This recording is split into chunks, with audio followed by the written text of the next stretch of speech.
Pásko-bystrický čas je neúprostný. Takže šikovno zároveň ešte sladák. Ešte dáme sladák, ešte dáme volávku, neboj sa. Skús. Všetko bude. Doma si ho môžeš natrieť a navaliť do seba, koľko len chceš. Počkaj.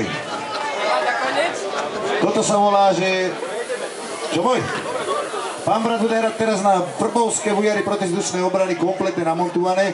Tento militaristický hudobný nástroj zvykol pri príležitosti založenia VOA, Vrbovsko-oslobodovacej armády, ktorú založil náš pán predseda.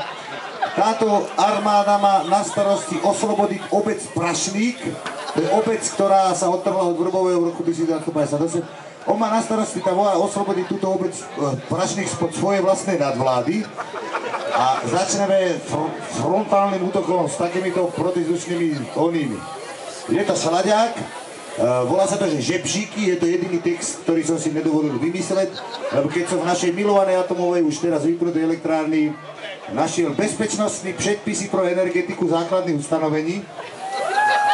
To bolo po česky všetky tie knižky, vtedy tie bezpečnostné. Tak krásny text sme tam našli o žebříkoch, o práci na žebříkoch, jak sa tam má ten žetízek, aby tam bol, aby sa to nerozčapilo. Čiže je to pieseň ďalšia o bezpečnosti pri práci. Nech sa páči, pán brat. To je Šipcovi daj, čo pôjde, lebo to je sladák. To je normálny sladák. Dočuť.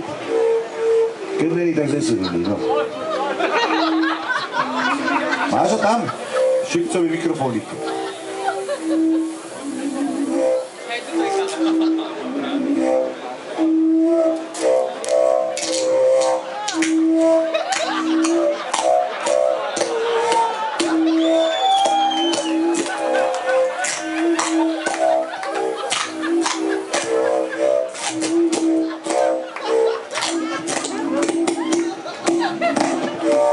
A příčle a musí být pevně a vetknutý ve čtyřínech, aby se neotáčely.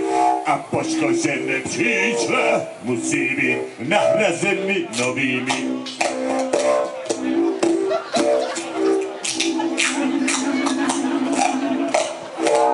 A u dvojitého žebříku a musí být obě ramena a spojené žetízkem připevněným a na obou stranách nity.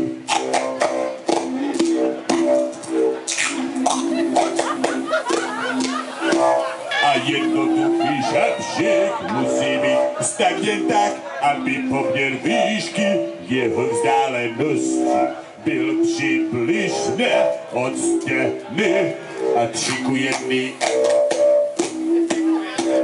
A třikujedný. A třikujedný.